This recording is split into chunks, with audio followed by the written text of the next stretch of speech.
Okay, welcome everyone to part two, Building a Fitness Program with James Roberts, former Paralympian for 2008 and 2012, London and Beijing. What were the two sports? Again, it was... In 2008, it was rowing, and in 2012, it was volleyball.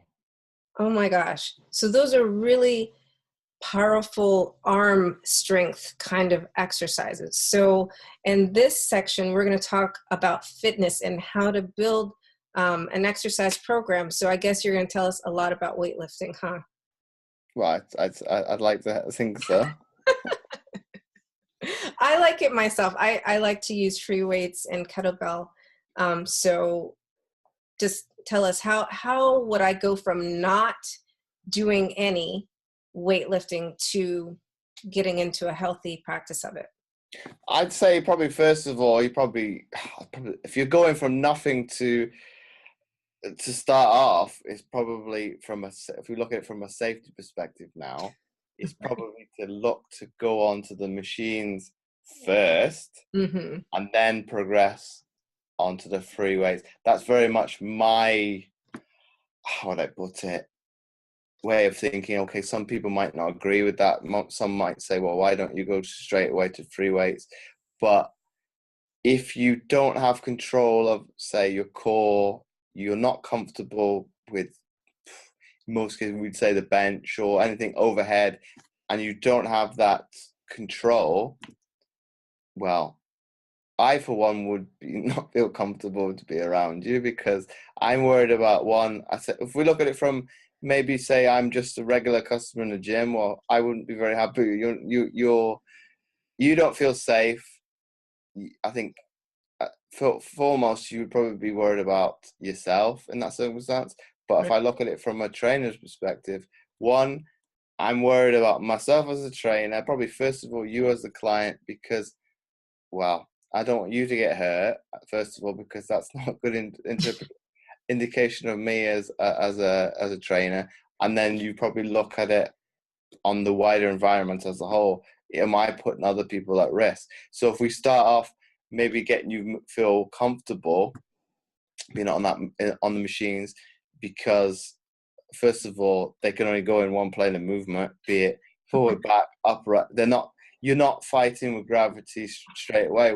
Obviously, from the flip side of that, with free weights, you're fighting gravity in every which way, because it's very much you are in control, and the better you get at it, you're not fighting different forces from different directions. Whereas the machines, well, if we say the shoulder press, for example, you're only fighting gravity and that's it. Right. Whereas if we look at it from a dumbbell perspective, it's going to differ if you're doing it standing up as opposed to sitting down, what those forces you're having to overcome. So it's very much a more simplistic way of going about things, but you are probably instilling within that person confidence, because they get used to the equipment, and then more likely to go. And I think it's and you raised a good point off air in terms of, still to this day, a lot of women are, I would say, skeptical of weight training, because, as I put it, they are worried that they're going to become She-Hulk like. Okay, you put it as, well, a female is never going to have as much testosterone as a male ever, so that likelihood should never arise at all. And it's very much, it's looking at it probably more so from the like we touched upon in the nutrition, it's looking at that longevity. Well, if you get in the basics with weight training, I don't know, whatever age you are going to have a better quality of life. You see things on Facebook with the older generation going into the gym, I don't know, I think it was 60, 70 years old. Right. And then they have a better quality of life. So it's looking at it very much there. What can I do now to make my quality of life, I don't know, as somebody in retirement, more enjoyable? Yeah. Not struggling with back pain, joint pain, and things of that nature. and strength and resistance training is going to be very much a proponent of that to make that possible. So you make me think of two questions. First of all, maybe before getting into the weights, right? You talked about strengthening your core. So would you recommend maybe like a Pilates or something like that, where they are like keeping the environment safe and they don't have to worry about throwing weights around, and they can just strengthen their core so that when they do start using weights, it'll be an easier transition for them? Well, you don't have to necessarily go straight. You don't have to go to Pilates. It's very much trying to, and I give people exercise. You want to engage that core straight of all. I think people think of the core necessarily being just your abs. Well, in all fairness, it's not. It's everything between the shoulders and your pelvis. Whereas I think that was, in most cases, people would be shocked by that. So if you can get that strong, every exercise under the sun is that much easier. You are then, I think, for probably the more experienced people watching, you are able to get better results because that's, in essence, your mainstay of your body is stronger. So you're able to utilize the muscles that are supposed to be working for the exercise, and then you're going to see better results. So it's just helping everything straight from the get-go. It's going to improve your posture, and all. So that's well, you look at it from the simplicity of it. In most cases, people have that visualization of themselves that they are fat. In most cases, they're not. It's just a bad posture. So if you improve the core, there you go. You're standing up properly, and you have a better aesthetic look, so to speak. Right, that's true. And that will solve your back problems too, getting that core strengthened. So this is a good point, because most people don't realize it's, when we say the core, it's really like, what is it, like 35 different muscle groups that we're talking about there? It's, I mean, when I started, It's a lot. yeah, I it's a wouldn't count. lot. So, and once you get that under control, you automatically have better posture, and it's just easier to move in general. You know, some things kind of fall into place. So the next thing you made me think about is an argument could be made for kettlebell, where you're talking about fighting the forces of gravity, which is why a lot of women these days, like probably the past 5 years, have been gravitating towards kettlebells instead of the free weights, because you know you have two hands on one thing and you know it's going to drop on your feet. So it's like there's more incentive, right? So what do you think about that? I think it happens back to, it's probably more simplistic than that. It's doing an exercise that you enjoy. I know I raised that with nutrition. It's very much, and I touched upon it a little bit in the nutrition. With, you don't necessarily have to go to the gym.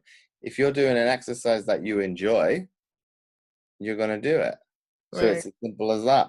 It could be kettlebells, Pilates, yoga. I've not tried Tai Chi, but Tai Chi have an element of balance within it. It's very much, if it's something that you enjoy, I think people raise a good point when you've got goal setting in mind. I think a lot of people say, "Oh, I want to do a 5K." Well, are you going to do something like that if you hate running? First of all, I would question that, because if you hate running, why are you going to do that? So you're more likely. I won't generalize and say some people will probably be able to get to that goal, even though they hate it. But probably the majority are going to be, well, I hate this, I'm going to throw it away. So it's very much coming back to that root cause and say, well, I'm doing an exercise because I enjoy it. Right. So it has to be fun. It has to be something you enjoy. And maybe, you know, um, starting out with a friend, or, you know, motivating someone else. So when you work with people, do you work in pairs? Sometimes, like if someone's like, or do you do group sessions? Tell me a little bit about I think it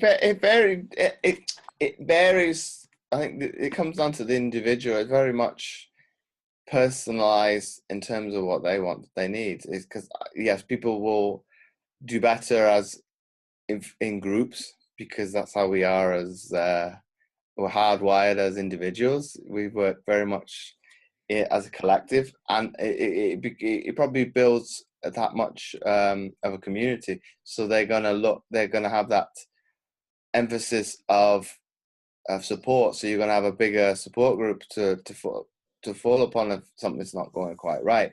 Whereas if you don't necessarily work well one-to-one and you don't have that support, you're very much, or say, even if you go a step further and you're doing it by yourself, or if you haven't got that support system in place, you're more likely to pack it in. So if it's finding, I say you want to do something that's fun, but find the system that works for you the best, be it one-to-one, how did you raise it, group session. Okay, James. So one last question. With these, there's an emergence also of a lot of non-professional adult leagues.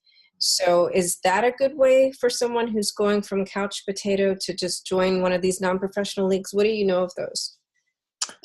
I've never heard of it, so it might be something new within the fitness industry, with it being in the US. But I think it comes back to and harpens back to, if you do it with a friend, it's better.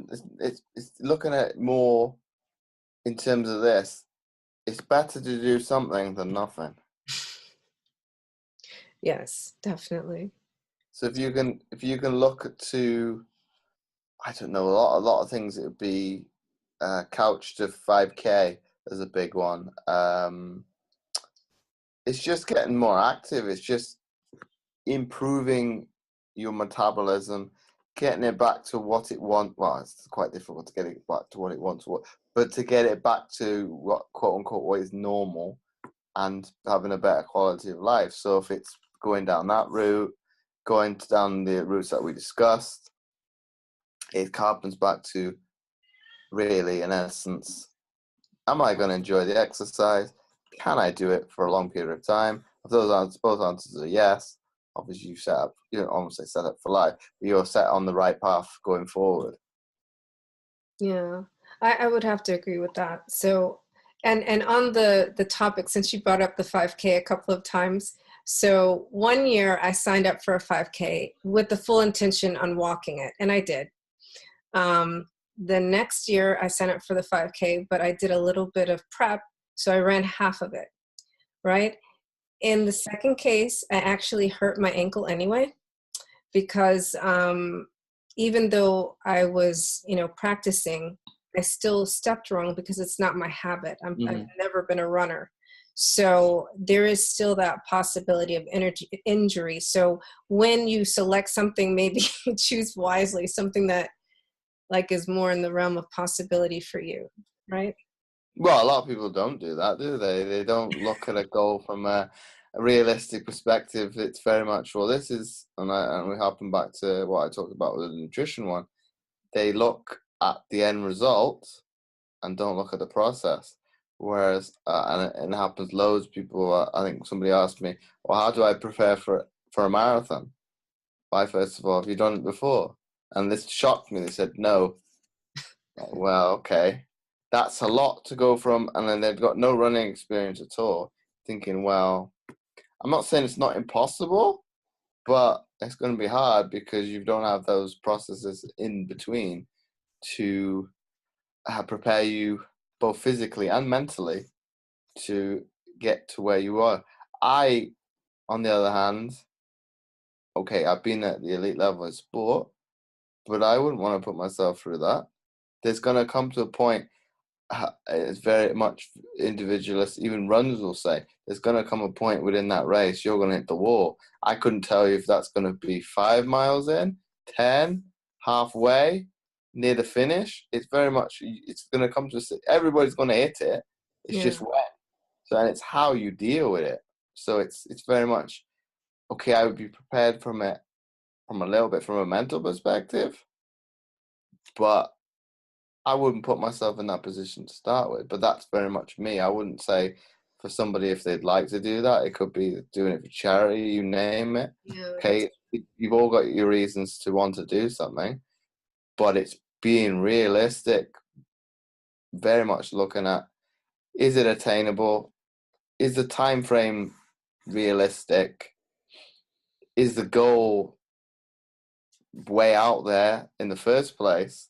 I'm very much looking at things like that. It's being specific, like we said, being specific to what the goal is, Right.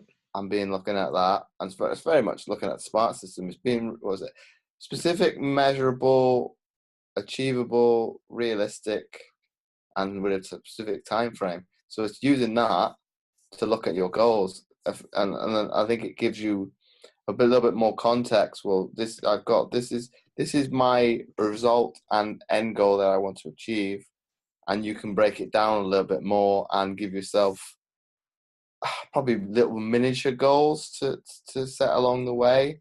I think that's a better way of looking at things, as opposed to, like I touched upon, society. It's very much looking at, well, this is where I want to go, and I'm not gonna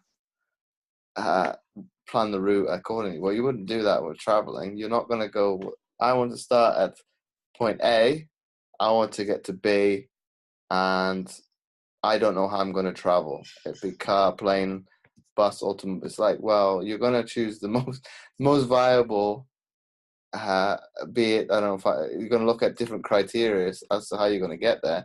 And it's very much looking at that way of thinking and putting it into your body. Right. Yeah. It's like me saying I'm going to walk to England and I live in Washington, D.C. It's not going to happen. Unless you can walk on water. Not that I know of. No human being can. So I want to thank you for that. And that's a really good place to end, because now we're kind of leading into the mindset piece, which is going to be our part 3. So thank you so much again. My pleasure.